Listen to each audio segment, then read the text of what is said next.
I am so excited about today's video because I am going to give you a magical phrase. I'm not joking. I'm going to give it to you. It's coming at you quick. This phrase will help you disarm any conflict you are having in your life and help you to express yourself with total unbridled honesty, but not accuse your partner at the same time. Stay tuned.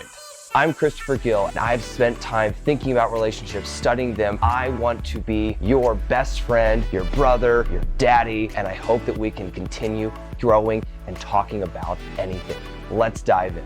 So I know we've talked a lot on this channel before about conflict resolution, and I've shared about my opinion on conflict, how I think conflict can be a beneficial thing.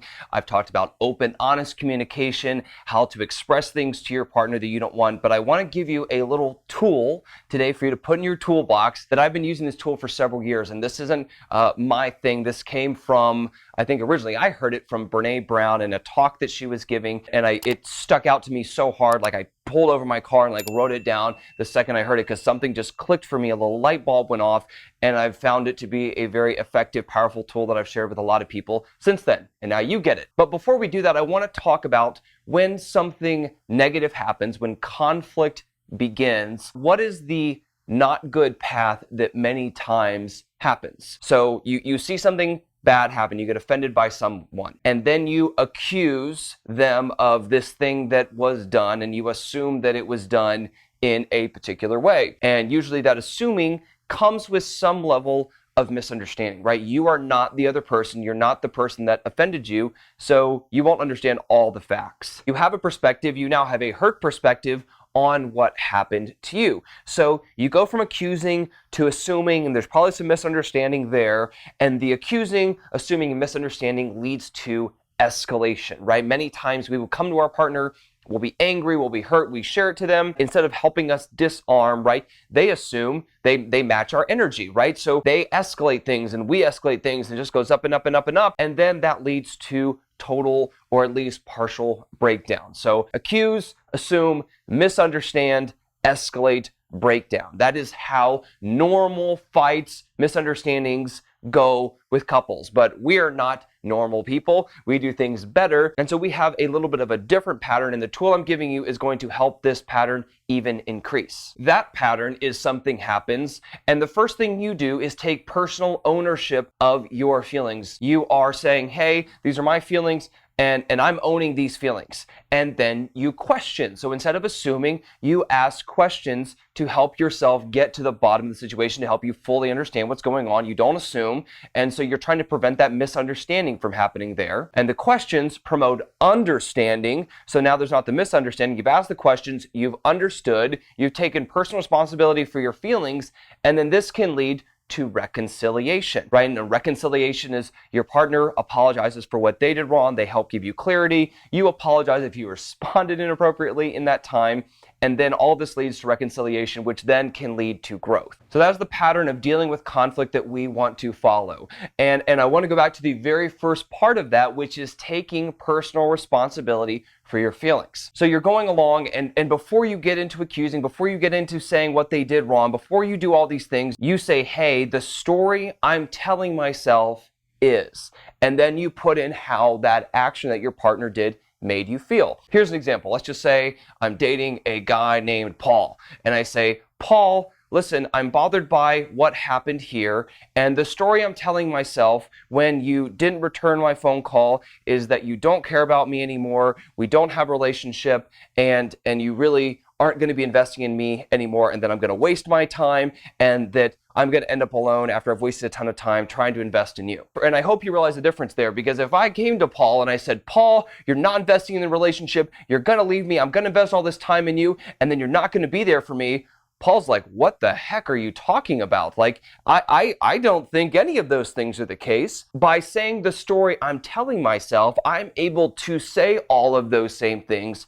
without accusing Paul. And that allows Paul to say, oh my goodness, I don't want this to be the story you're telling yourself. I want you to know that I do care about you, that I am in this relationship to see us succeed, to see us grow. Let me help reframe and help give you additional information about the story that you're telling yourself, and giving you a new story that you can tell yourself that is much more empowering, that allows you to grow and us to stay close together. And this really goes to not doing the assuming.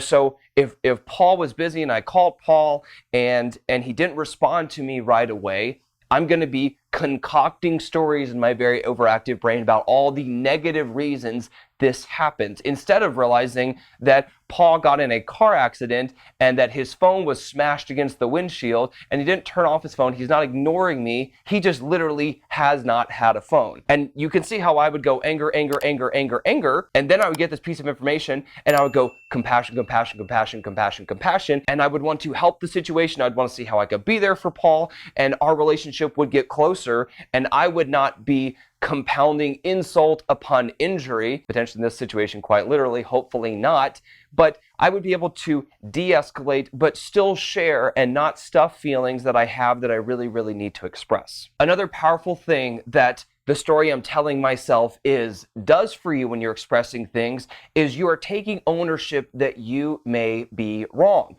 right? You're saying, hey, this is just a story. Now, this story may be true sometimes. This story may be an accurate story, but I'm not going to assume that I have all the facts, that I'm 100% there, that I've got all together, that I'm accurate. I'm assuming that I may be wrong, and I want to give you, as someone that I love, the benefit of the doubt, and I want to give you the ability to say, oh no, that's not the story here. Let me give you some additional information that will help to paint me and this situation in a better light. And that won't always happen. Sometimes the story you're telling yourself is the accurate story, but I find that many times, more often than not even, if I'm with someone that I love, that loves me, that's caring about it, that's invested in our relationship, there will be additional information that the story I may be telling myself may be partially true, but it's probably not 100% true, right? It may be 30% true. It may be 20% true. It may be 5% true. And I can still be bothered by that 5, 10, 15, 20%, but I don't need to take on the bother, the responsibility, and the potential negative outcome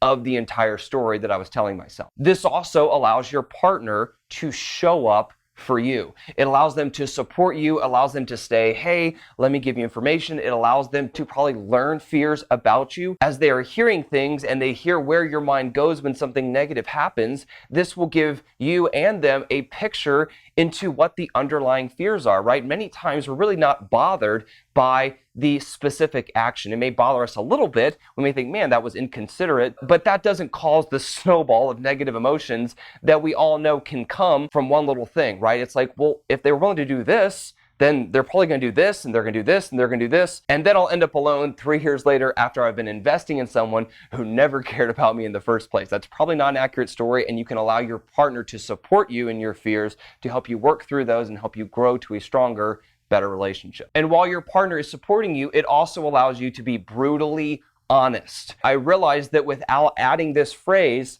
I tried to censor myself and I tried to control what I said because I didn't want to paint them in a bad light. I didn't want to say all the negative things I was saying because I knew they would feel accused. I knew they would feel attacked if I said that. So by wrapping it in this personal responsibility story, I'm able to say exactly the same things I would, but I'm able to say it, hey, this is just where I'm at right now. This is still what I'm feeling, but this is just where I'm at right now. Help me not feel this way about you, about us, and our relationship. So to sum this all up, what is the outcome of using a phrase like the story I'm telling myself is? It really helps us to just move through conflict and move through disagreements and problems more quickly, right? No one likes the idea of getting mad at someone for days, having this thing go on, and then realizing that it was all based on misunderstanding, that you didn't have all the facts, that they didn't have all the facts, and you just got madder and madder and madder, worked up. You started throwing threats, you started accusing, you started saying all these things they did wrong, and then you get one little piece of information and you feel so stupid, and now you've caused real damage in your relationship. You've said things that you wish you could take back. You've had attitudes